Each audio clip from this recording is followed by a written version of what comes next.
はい、放課後ゼミです。今回はですね、こちらココさん、丹羽純子さんの書かれた親と子供が心でつながるキリン語の子育て NVC 非暴力コミュニケーションワークブックというね、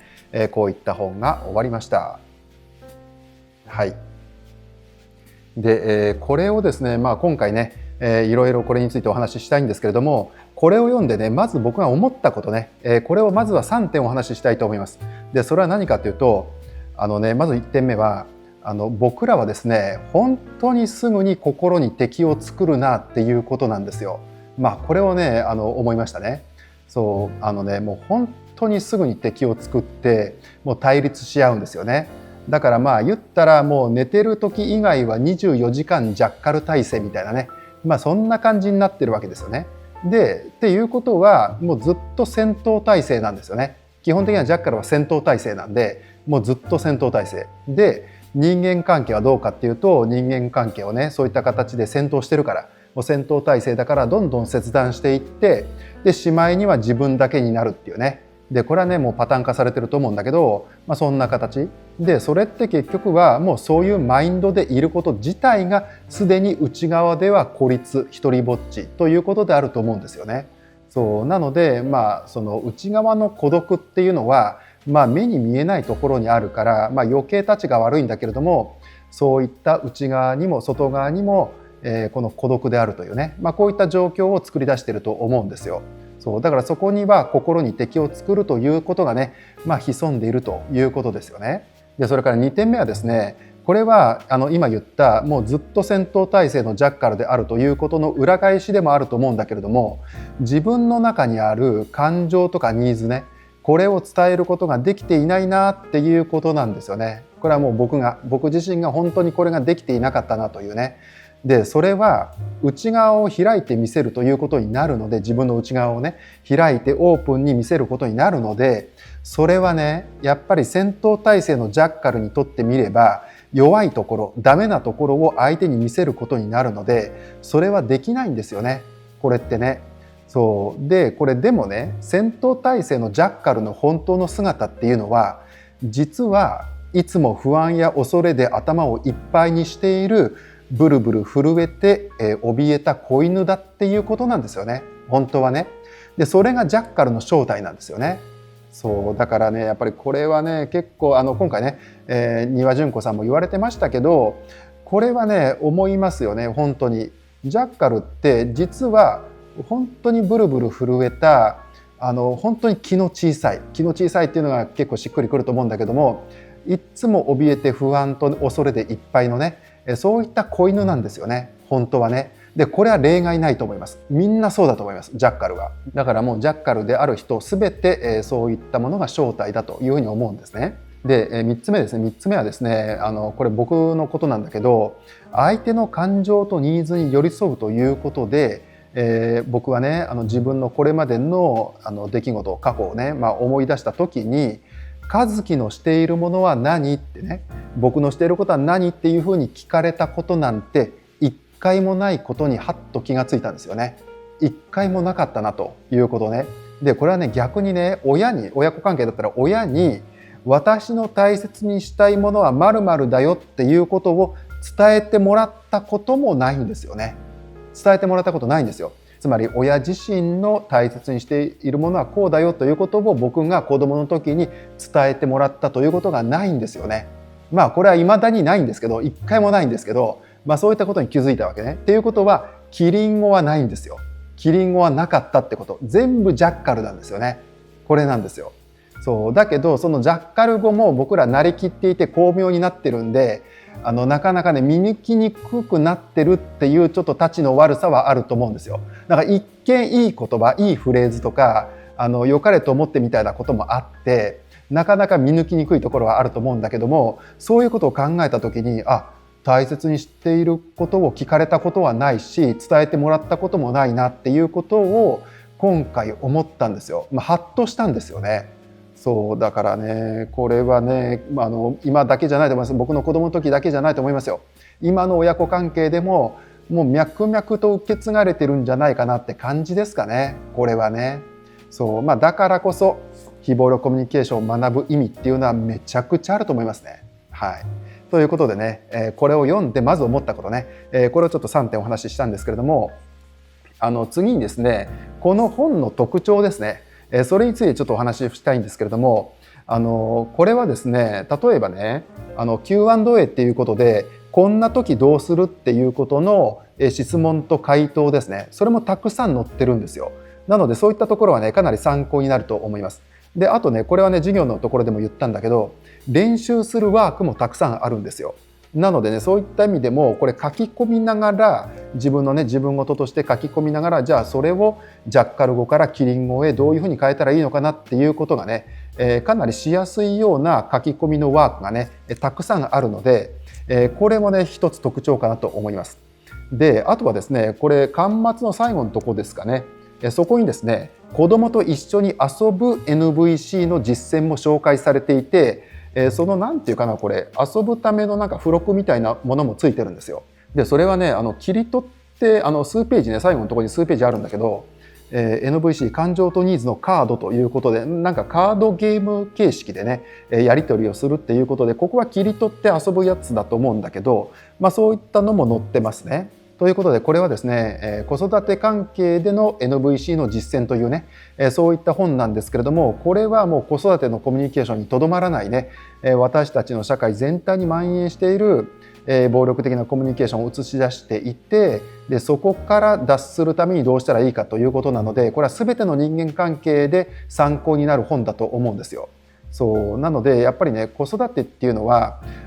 その関係、暴力的な関係が見えやすくなっているだけなんですよ。ただ見えやすくなっているだけであって、それが大人同士の関係ではじゃあないかというと、やっぱりそれが蔓延しているわけです。暴力的なコミュニケーションがね。で、ただそれが子供よりもより巧妙になってるんでね、そう巧妙になっているに過ぎないわけです。だから二項対立とか完全懲悪とかで人を称賛したり誹謗中傷したりしているわけですよね。もう本当こればっかりですよね。そうだからなんかちょっとでも変なことをしようもんならね、もうその人を誹謗中傷するし、一方で別の人をめちゃくちゃ称賛するっていうね、この構図だから、これは表裏一体ですからね。そうだからそういったことをずっとやってるというね、もう本当こればっかりですよね。そうだから NVC を学ぶ意味はそれだけ強いと僕は思います。はい、ということでね、以上が本の特徴ということで、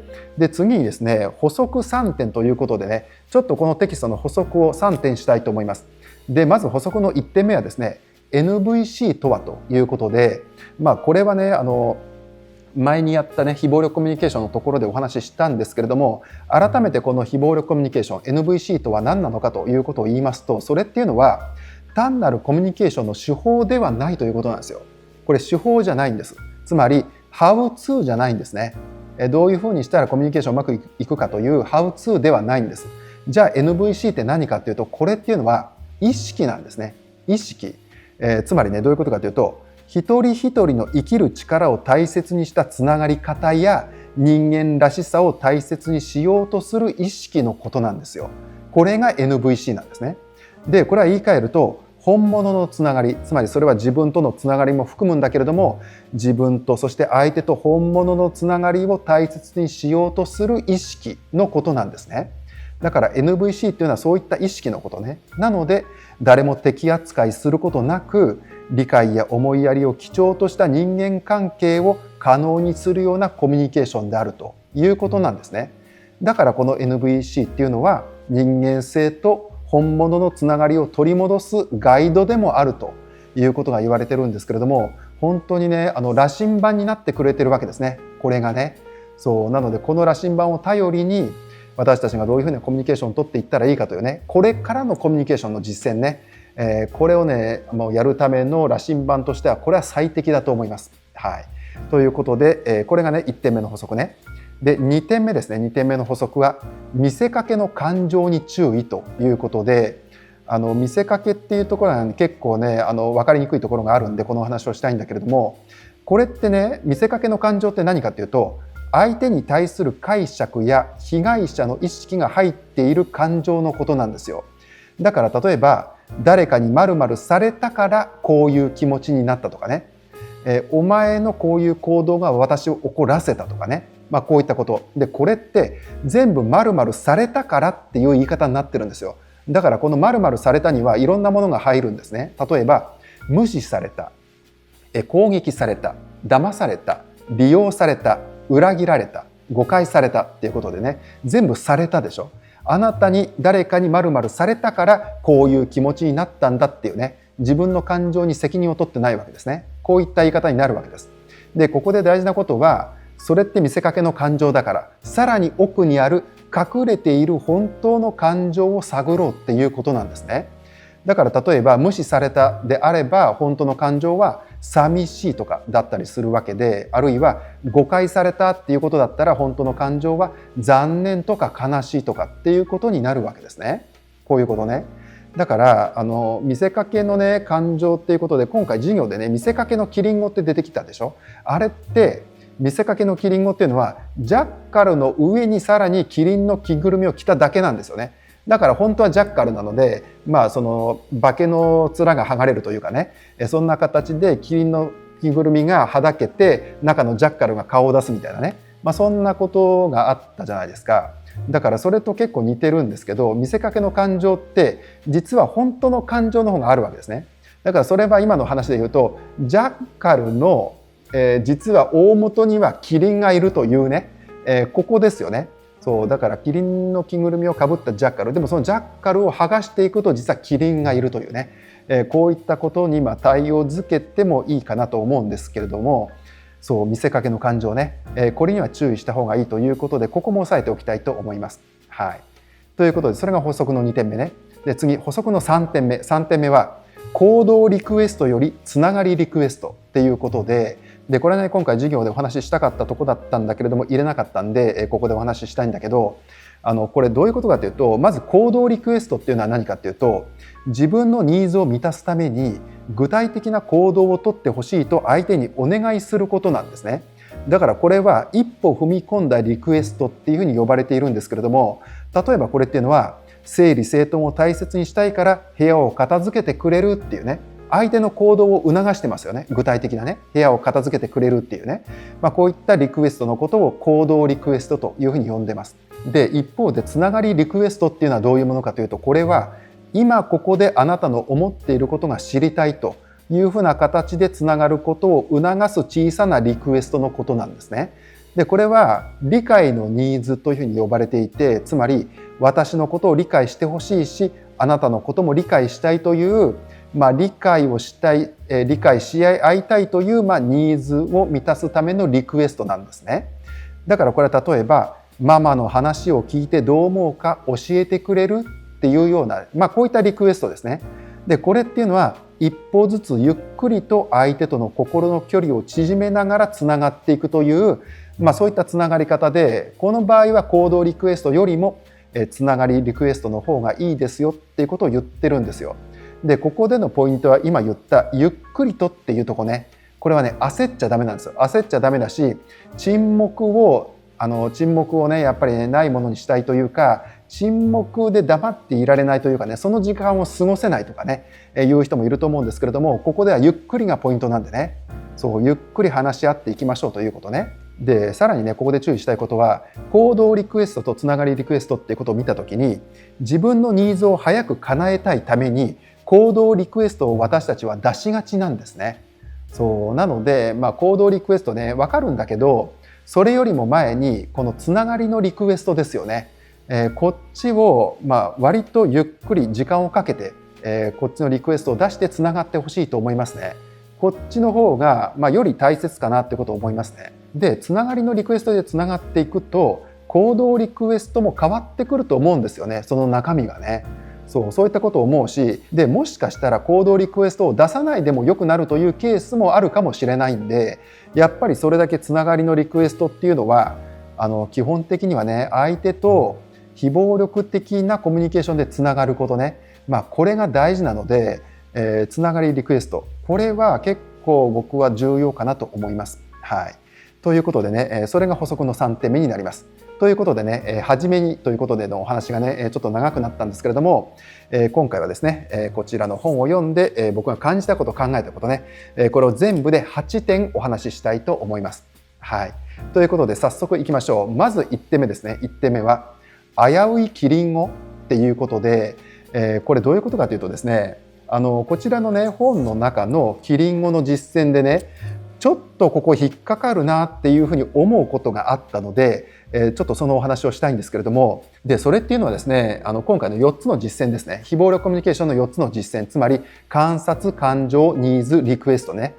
この全てでですね、全ての事例が載ってるんですけれども、具体的なね事例が。でこの全てでこの言い方引っかかるなみたいなことがあったんですね。で例えばピックアップして言いますけれども、感情とニーズをジャッカル語からキリン語に変える事例で言うとですね、こういったものが載ってたんですよ。例えばね、ここで3つ挙げますけれども、1つはジャッカル語はね、子供が静かにしないから私はイライラするっていう言い方ですね。これって自分のイライラを他人の言動のせいにしてますよね。言動とか振る舞いのせいにしてますよね。でこの時にジャッカル語からキリン語になる時にはちゃんと自分の感情のニーズを探るわけね。でその時に例えば自分のニーズとしてゆとりを大切にしたいとか穏やかさを大切にしたいというものがあったら、こういうキリン語に変えるんですよ。私には穏やかに過ごすことが大事だから私はイライラするっていう言い方にね、これキリン語ですね。自分の感情の責任を自分で取ってますよね。つまり自分のニーズに紐づけて自分の感情を伝えてますね。こういった言い方ね。であるいはですね、2つ目の事例としては、まずジャッカル語は子供が早くしないから幼稚園に遅れて困るっていう言い方ね。そうでこれも子供のせいにしてますよね。困ってる原因をね。でこの時にも自分のニーズに立ち返るわけ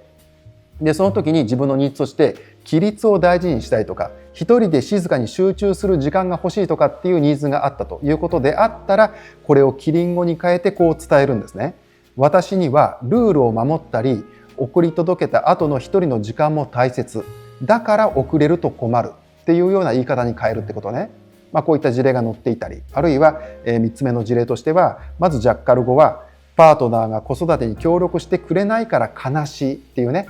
こういったものだったらこれをまたニーズを探るわけね。そうすると仲間とか仲間が欲しいとか理解し合いたいとか自分には休息が大切だとかっていうこういったニーズが出てくるわけですね。でこういったニーズが出てきたらそれをキリン語で伝えるわけ。つまり私には子育てを一緒にする仲間が欲しいし、その理解も必要、それに休む時間も大切、でもそれが満たされていないから悲しいっていうね、こういった言い方に変えていくということなんですね。で今の事例が感情とニーズのところで出ていた事例なんですよ。で、行動リクエストね、行動リクエストのところではこういう事例も出てたんですね。そんな言葉遣いするのをやめてくれないっていうね、これジャッカル語ね。でこれをキリン語に直すと、ありがとうとか手伝おうとか言ってほしいけどどうかなっていうような行動リクエストですね。こういうふうにリクエストしましょうっていうことで載ってたんですよ。でこれらを踏まえてここで僕が感じたことはね、これ2つあって、1つは言い方がトゲトゲしく感じるなっていうふうに感じたんですね。1つね。でもう1つ、2つ目はですね、あなたのせいでっぽく聞こえるっていうことですね。決してそんなことはないんですよ。もちろんキリン語に直してるんでそんなことはないんだけれども、この本から、本は基本的には文字だからね、文字の字面を見た時にその言い方がたとえジャッカル語からキリン語に直していたとしても、なんとなく言い方がトゲトゲしいなっていうふうに感じたり、あなたのせいでっぽく聞こえたりするんですよ。そういったことを感じたんですね。でそれを踏まえて僕がね、それへの回答でもあるんだけど、私たちがこの NVC を実践する上で大事になるポイントですね。でこれがですね、いくつかあると思ったんで、ここでは3点お話ししたいと思うんだけれども、1つ目はですね、4つの実践の順番的なことということで、こちらではですね、それぞれの4つの実践ね、観察、感情、ニーズ、リクエストね、それぞれでどんなキリン語に直したらいいのかっていうことが、具体的に書かれているんで、その構成上も、それはそれでね大切なことなので、仕方ないっていう面があるんだけれども、これ順番的なことが結構大事かなと思ったんですよ。つまりどういうことかというと、まずはね、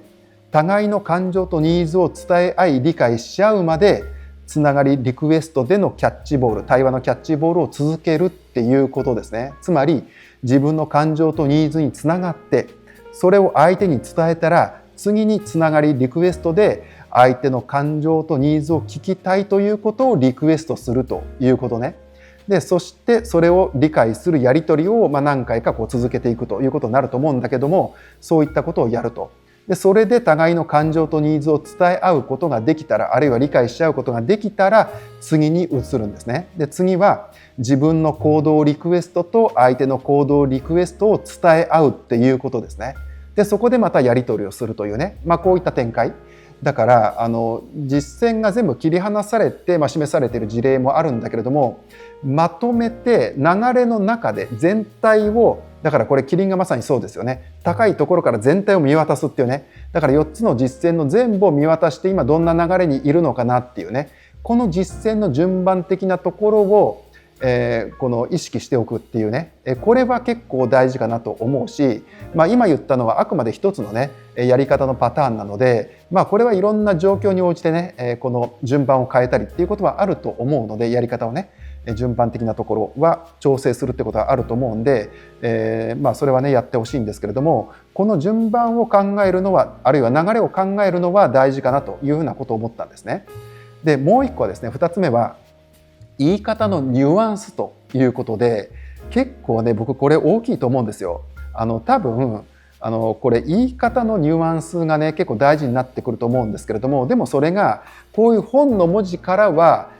どう頑張っても伝わりにくいということはあると思うんですね。だから例えば今回の今のねさっきの事例もそうなんだけど、文末を〇〇なんだけどとか〇〇だったんだけどっていう風な形で感情とニーズにつなげるような言い方にすれば、もうそれだけでニュアンスはかなり変わると思うんですよね。そうだから、部屋のねここにね靴下がね、何個と、パンツが3枚落ちてたっていう風な形だけだと、なんかこのぶっきらぼうというか、なんとなくトゲトゲしいきつい言い方になりがち、そう聞こえがちっていうことね、聞こえがちなんですよね。そうだからそこは実際の状況は多分もうちょっと柔らかい形になると思うので、別に本のせいとかっていうことじゃないんですよ。そうだから実践する上では結構そういったニュアンスが大事になるっていうことを一個ねポイントとして押さえておきたいなというふうに思ったんですね。でそれから3点目のポイントは、その時の状況や言葉以外のもの、これも大事になると思ったんですよ。でその言葉以外のものっていうのは表情や口調ね、今回も出てきましたよね。見せかけのキリン語ということでね。そうだから見せかけだと表情とか口調が明らかに言ってることと違うみたいだね。そう怒りながらもうめちゃくちゃ難しそうなきつい睨んだ顔でキリン語を話していても全く意味ないですからね。そう逆に怖いですからね、それってね。そうだからそういったところってあるわけね。つまり言葉だけでリアルな状況を全て説明するのっていうのはやっぱり難しいんですよ。そうだから本では結構その辺は難しいと思うんですね。そうだからやっぱり表情とか口調ですよね。そうあるいはその時の状況ね、そういったものはかなり大事なポイントになるなというふうに思います。でこれがねポイントの3つということなんだけれども、ここでね僕全然余談なんだけれどもちょっと思ったことがあったんだけど、これはね僕の世代から上の世代ぐらいだと結構知ってる人いると思うんだけれども、昔テレビ番組で裸の大将放浪記ってやってたのを皆さんご存知ですか？ちょっとね若い人は知らないかもしれないんだけれども、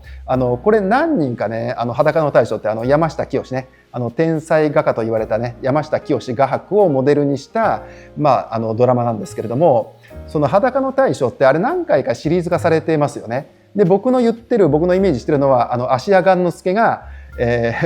裸の大将をやってたっていうね、あれなんだけれども、あそこでねそれをね思い出したんですよ。何を思い出したかっていうと、そこで裸の大将を演じる芦屋雁之助さんがね、裸の大将が、いろんなとこ行くわけですよね。いろんなとこを旅していって、でそこで絵を描いているんだけど、そこでいろんな人と出会うわけね。いろんな人と出会うんだけど、そこで、何かしらのトラブルがあるわけですよ。ね。それが設定なんだけど、で何かしらのトラブルがあって、その当事者の例えば当事者が2人だったら、そのお互いのところに、この山下清がね、行くわけですよね。行っていろんな話を聞くっていうことがあるんだけれども、でねその時にね裸の大将山下清が何をやっているかっていうことなんだけど、これがね結構キリン語のまんまをやってるなと思ったんですよ。つまりねそこでねいろんな悩みとかね相談事を聞くわけなんだけど、裸の大将がね。でそこでねどうしてそんなことするのかなっていうふうな、そういった言葉って結構投げかけてたなっていうことを思い出したんですよ。どうしてそんなことするのかな、なんでこうこうこうじゃないのかなみたいなね。そう、そんな形でね。でこれって相手をただただ理解しようとしているっていう姿勢なんですよ。まさにキリンですよね。まさにキリンなんですよ。裸の大将のやってることってキリンをやってるわけですよ。でそれとね、やっぱりこれはね、設定上がそうなんだけど、トラブルを起こしているような当事者とか周りの人たちとは別の、裸の大将は第三者なんですよね。全くそれに関与していなかった人なんで、第三者ということはね、それだけ相手の心を開きやすくしてるんじゃないかなっていうこともね、もちろんドラマなんだけど、そういったことは関係してるなってことを思うんですね。だから改めて裸の大将を思い出した時に、寄り添うってどういうことかを教えてくれていた存在だったんだなっていうことを思ったんですよ。だからね、なんで裸の大将があれだけいろんなトラブルを直すことができるのかなっていうね、そこの本質には彼が天才画家だからっていうことはみじんもないわけですよね。そうじゃないんですよ。第三者であるっていうことがね、一つ特徴としてあると思うんだけれども、それに加えて裸の大将がやっていたコミュニケーションはまさに非暴力なんですよね。それをやってたからなんですよね。そうだからそれを思った時に、キリンのいい事例だなってことを思いましたね。ということでちょっと余談でしたけどね、そういったことも思いました。はい。ということで、以上が1点目のお話になります。で次行きましょう。2点目ですね。2点目のお話は引き継ぎができない社会というお話です。でこれはどういうことかというと、やっぱり僕らの社会ってさっき言ったように暴力的なコミュニケーションが蔓延していて、で個人個人がもう分断されてるみたいな状況でしょ。でそういったね、暴力的なコミュニケーションをしていると権力を手放すことが怖いから、次の人や次の世代に引き継ぎができないと思うんですよね。いろんなことがね。だから結局自分がずっとその権力の座を誇示するか、権力の座、支配の座と言ってもいいんだけれども、そういった椅子にしがみついて誇示するか、もしくはその場や組織自体を解体してしまうという方向に向かうと思うんですよ。だからいずれにしろ引き継ぎができないってことね。ということはこれは言い換えると新陳代謝ができないということなんですね。新陳代謝が全然できない。だからこれはね、病気で言うとね、やっぱりがんもね今めちゃくちゃ多いじゃないですか。でがん患者が急増しているとことね、決してこれは無縁じゃない、むしろもう直結しているとも思うんだけど、結局ねそのがん化したところを治すという方向に行かずに、どんどんそのがんが深刻化していくっていうね。で結局はその生命が終わってしまうというね、死に至るということになっちゃうことと結構似てるなと思いますね。そうだからそれは外側の組織レベルでも起こっているというね、そういったことを今回感じたんですよね。そうだからそういった社会では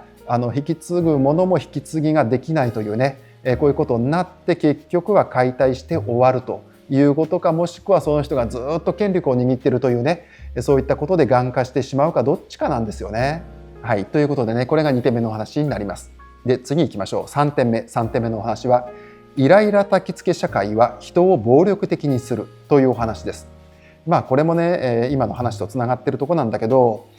今回やっぱり思ったのは、暴力的な空気っていうのは相手をめちゃくちゃせかすなっていうことなんですね。めちゃくちゃせかす。だから相手のね話のね、これあるあるだと思うんだけど、相手の話の着地点がねなかなか見えないとイライラしちゃうことってこと皆さんありません？でそうするとね、こっちはねこういうふうに思うわけですよ。僕がね、誰かがなかなかこう話の着地点見えないなっていうことで僕が感じていたら、だから結局何が言いたいのとか、あるいは早く結論言えよみたいな形でイライラしちゃうことっていうことがあると思うんですね。でこれってイライラしちゃうことを相手のせいにしてるんですよね。ということはこれはジャッカルですね。これジャッカルなんですよ。だからね、やっぱり今回ねそれをずっとやってきたなってことを思ったんですよね。結構ジャッカルをやってる。でこれはもういろんなところで親子関係はジャッカルが多いと思うし、もうそこで結局はジャッカルが育まれるから、でそれをもう自分だと思ってるから暴力的なコミュニケーションが絶えないわけですよね。もう本当それを今回思いました。はい、ということでね、イライラ焚き付け社会ね、これはねもう本当に今はあると思います。あるというかかなり蔓延してると思いますね。そうだから人を暴力的にしちゃうっていうね、すぐこのスイッチが入っちゃうんですね。はい、ということでね、これが3点目のお話になります。で次4点目は今ここにいることができないというお話です。でこれはね今回ね今ここにいるっていうことがね大事だっていうお話が出てきましたけれども、ここにいるお互いの気持ちにフォーカスしないんですよね、私たちってね。そのね話の中身、内容のコンテンツの正しさを主張し合うということね、こればっかやってるんで、そうじゃなくて、そこに今いるこの2人だったら、その自分と相手のこの2人のお互いの気持ちがどうであるかっていうことに全然フォーカスしないんですね。なのですぐにその場を去ろうとするっていうことがあるわけですよね。でこれはね特にね真剣に家族でこれからの話をする時とかね、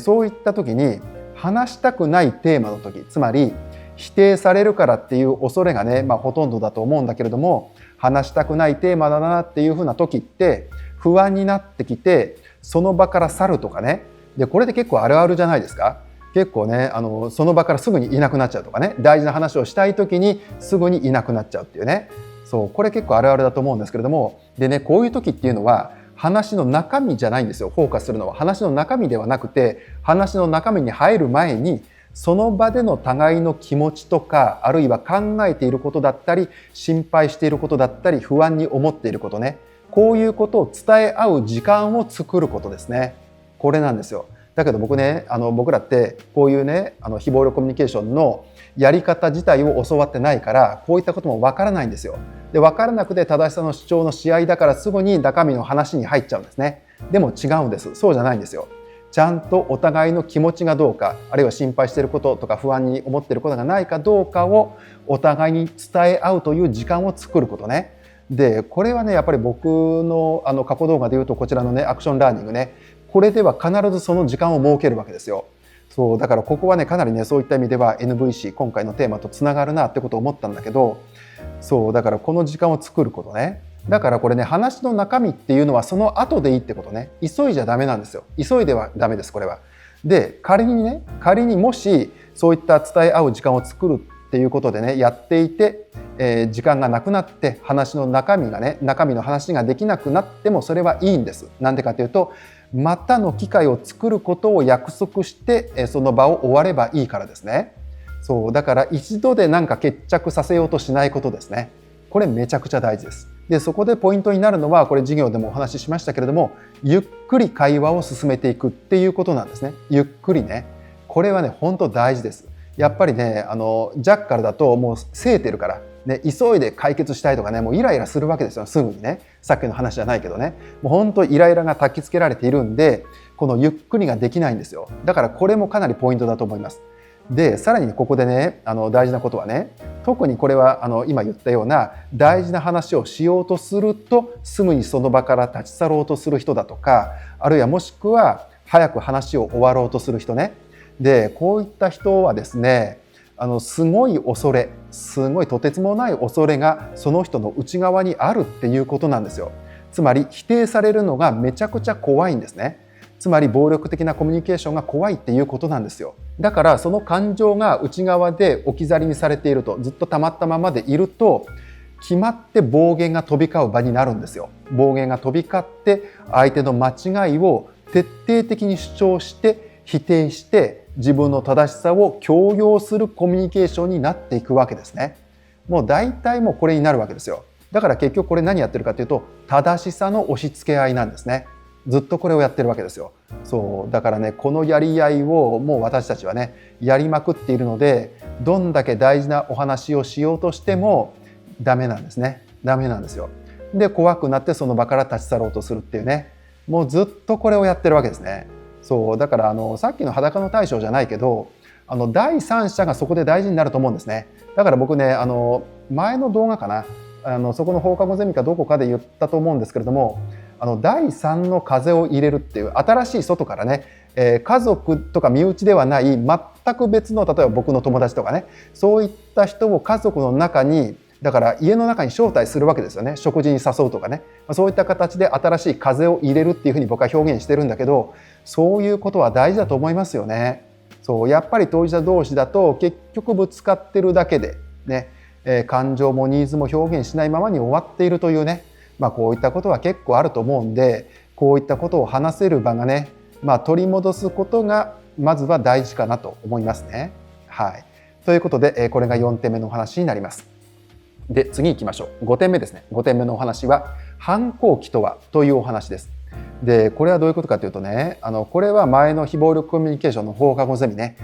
そちらの動画でお話ししたことなんですけれども、テキストの補足としてね、感情を解放する人間関係の3段階っていうね、お話をね、こちらの放課後ゼミのところでしてるんですけれども、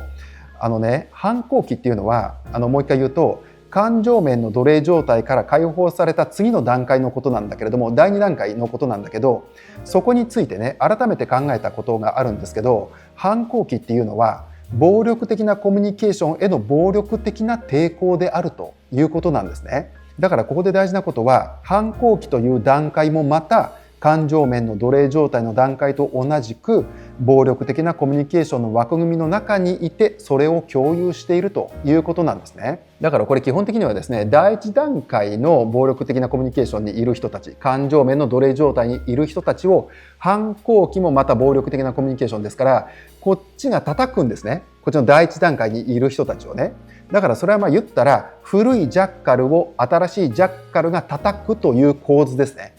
こういった構図なんですよ。だからこれ例えばね、論破っていうね、論破したみたいな形の論破なんてことがちょっと前に話題になりましたよね。でこの論破なんていうことも、やってることはジャッカルだなってことを思うんですよ。やってることは基本的にはジャッカルね、これね。そうで、それは何でかっていうと、人の感情をないがしろにして、それは感情的だ、論理的ではないというふうに言って、そして人の感情を無視して感情を劣ったものとして排斥して、より破綻のない論理で正しさを主張できる人、理詰めで物事を考えられる人の方が優れているんだ、正しいんだという正しさを競い合う土俵で、どっちが正しいかゲームをやっているからですね。これが論破のやってる土俵なんですよ。なので反抗期の段階の問題がさらにそこに加わって、暴力的なコミュニケーションの中で人間関係をこじらせている人は、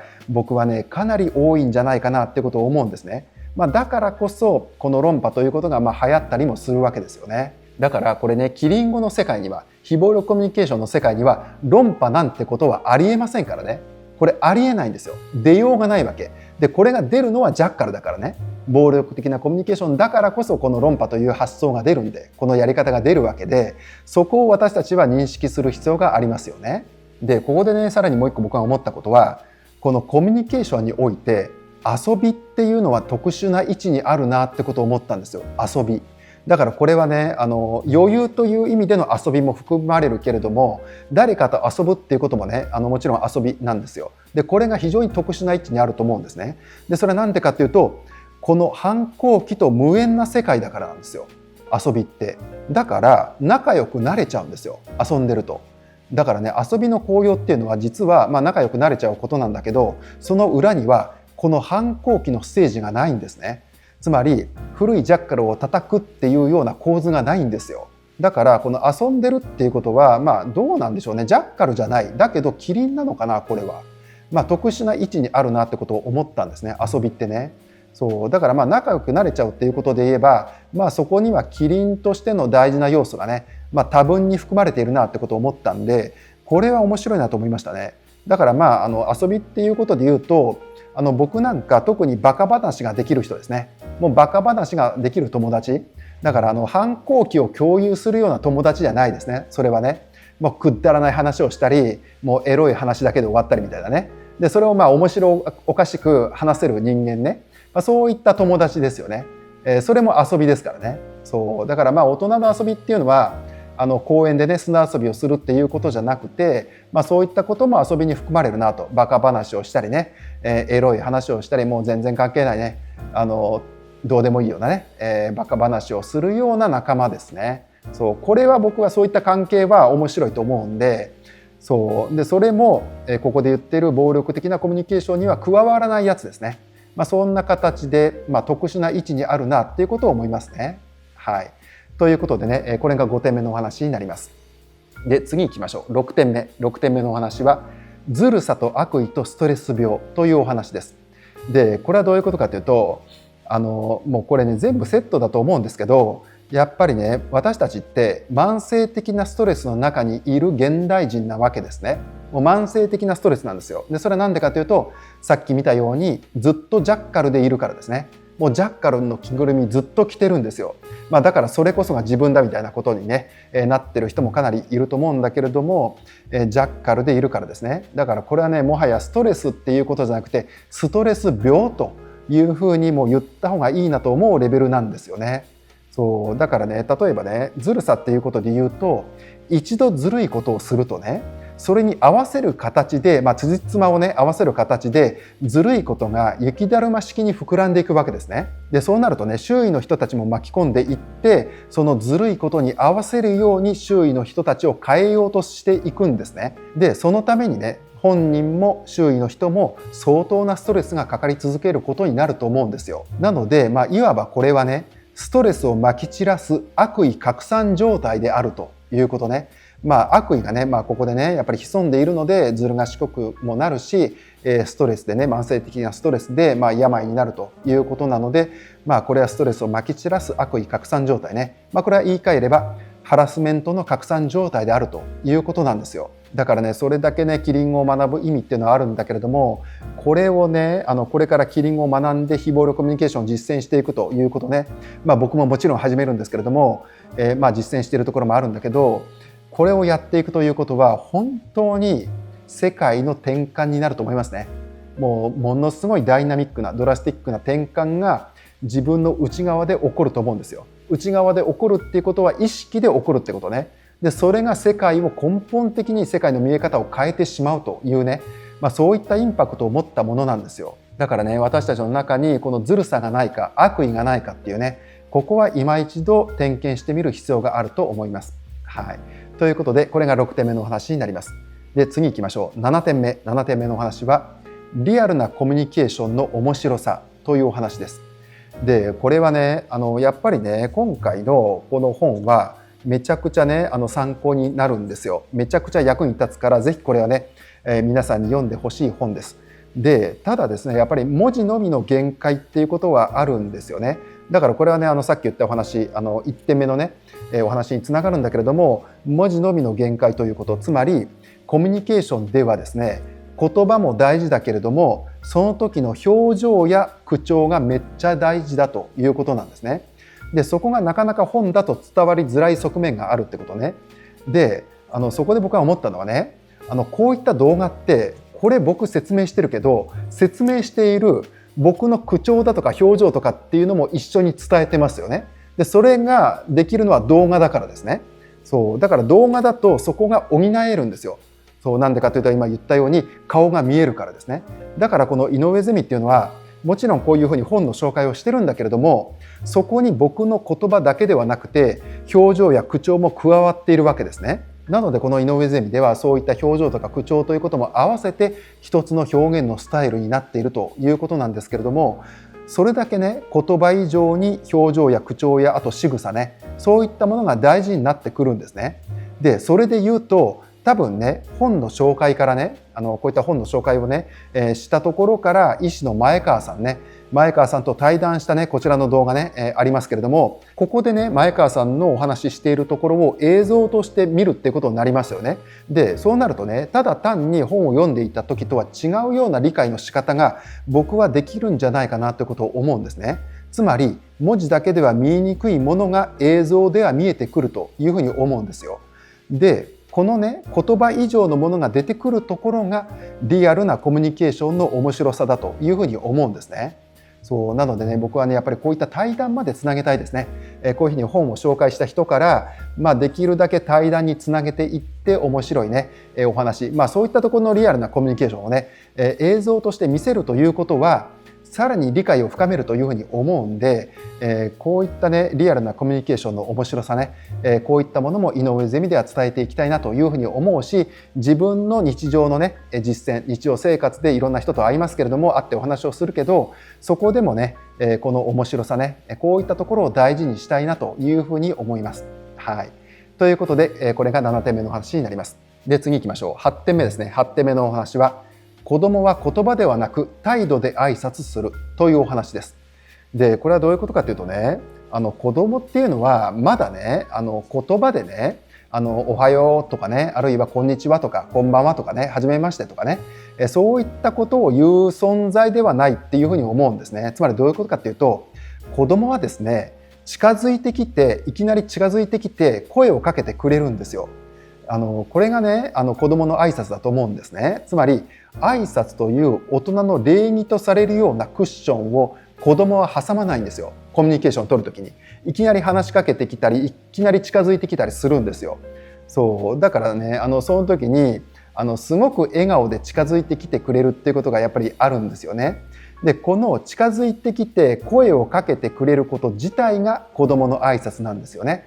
で、そしてそれこそが僕は挨拶の基本だというふうに思うんですよ。だから挨拶の基本は言葉でおはようございますとかね、こんにちはとかさようならということではないんですね。なのでそう考えると、言葉でこんにちはっていうのはある意味でビジネスライクな挨拶なんですよね。ある意味でね。そうだからそんなの子供の世界にはもともとないからね、ないんですよ。だから僕はね、その子が笑顔で近づいてきてくれることだったり、話しかけてきてくれることね、それこそが挨拶の本当の姿なんじゃないかなっていうふうに思うんですよ。で、そう考えると大人同士の世界では皆さんどうですか？知らない人に近づくことを過剰に避けたり、あるいは声をかけることもかけられることも過剰に避けたりしていませんか？皆さんそういうことになってません？でね、もしそういうふうになっているとしたらね、そんな大人たちや親たちが自分が本当の挨拶ができないのを脇に置いて、子供に挨拶しなきゃダメでしょなんて強要命令しているなんていうことがあった日にはですね、もう僕は気持ち悪くなっちゃいますね。もう気持ちが悪いですよ。もう本当に気分が悪くなっちゃいます。本当に。で、これがね、僕はものすごく違和感なんですよね。それはなんでかっていうと、今回授業の最後で触れたポイントね、ありがとうはとか、ごめんなさいって言いなさいとかね、この言い方と同じだからですね。挨拶はって挨拶しなさいみたいなね。そうじゃないから、子供はもう挨拶してるんですよ。笑顔で近寄ってきてくれること、話しかけてきてくれることが子供の挨拶だからね。もうやってるんですよ。やってるの。それをやってないのは大人の方なんですよ。親の方なの。それをやってないのは。そうで、やってないどころかですね、ごめんなさいなんて言う始末でしょ。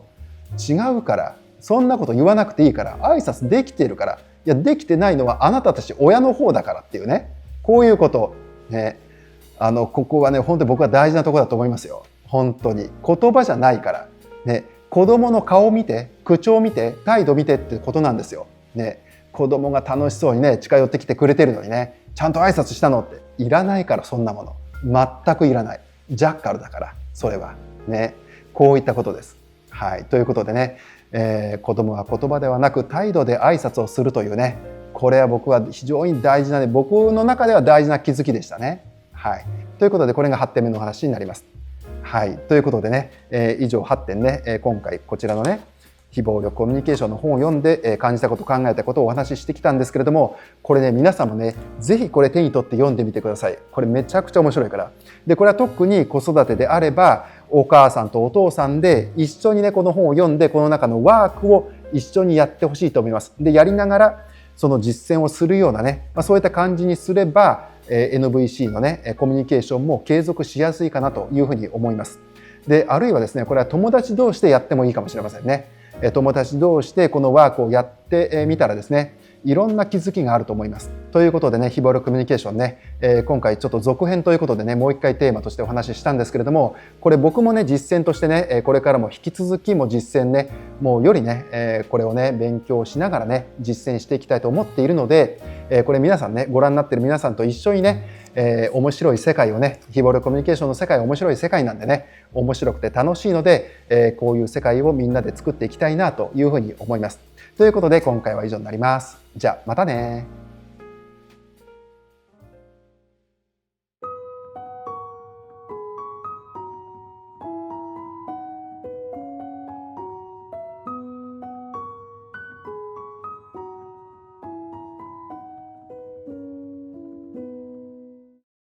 はい、ということでね、ちょっとおまけのお話なんですけれども、1点だけですね、ちょっとお話をしたいと思います。で、それは何かっていうと、今からね、これまでは暴力的なコミュニケーションだったでしょ。で、今からは私たちは非暴力的なコミュニケーションでこの世界を作っていく、生きていくというね、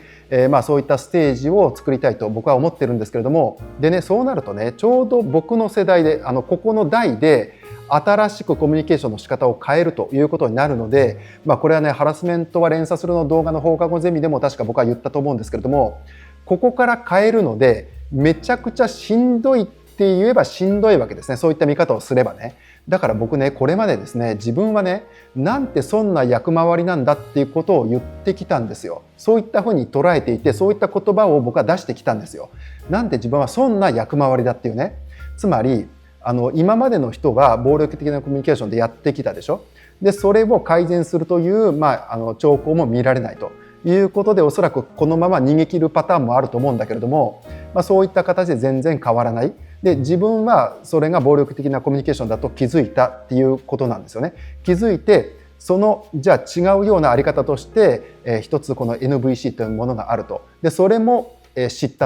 て理解したと。でこれを実践していきたいということになっているから、基本自分がスタート地点にいるわけですよね。でこれから変えていくから、相当なエネルギーが必要なわけですよ。そういう意味ではね。そうなので、そんな役回りだなっていうことを常々言ってきたんだけど、断るごとに言ってきたんだけど、それって自分が損得感情で考えているからだなっていうふうなことを今回はたと思ったんですよ。そうだからそう考えた時に、自分はその発言自体がジャッカルだったなって、つまり今回のお話で言うところの反抗期をやっていたなってことを思ったんですよ。そうだからこのね、気づきはかなり深かったんですね。そうだからじゃあこれからはジャッカル的なことじゃなくて、損得感情じゃなくて、そんな役回りだなっていうふうに言うんじゃなくて、じゃあどういうふうに捉えたらいいかなっていうことなんだけれども、こういうふうなことを考えたんですよ。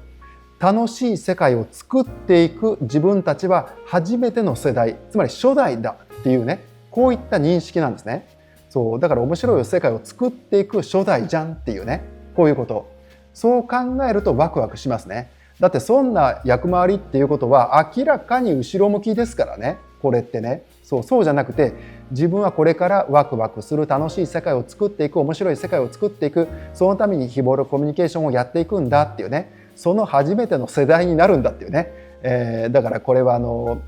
始めた人が初めての世代だからね、言ったらそうだから、そういった意味では面白い世界を作る初代になれるというね、そういった感じで捉えると、これ全然違ってきますね。面白くなりますよね。でそれなんでかというと、そんな役回りみたいに後ろ向きなところにフォーカスしてませんからね。後ろにフォーカスしてるんじゃなくて前を向いてますからね。前のこれから作っていくワクワクな世界にフォーカスしてるんで、こっちの捉え方の方が断然いいですね。めちゃくちゃキリンですよね、こっちはね。そうだからもう自分はどんどんキリンとなってキリンを表現していくというね、もうこれを実践していくのみですね。そういったことを思いました。はい、ということで、今回は最後までご覧いただきありがとうございました。じゃあまたね。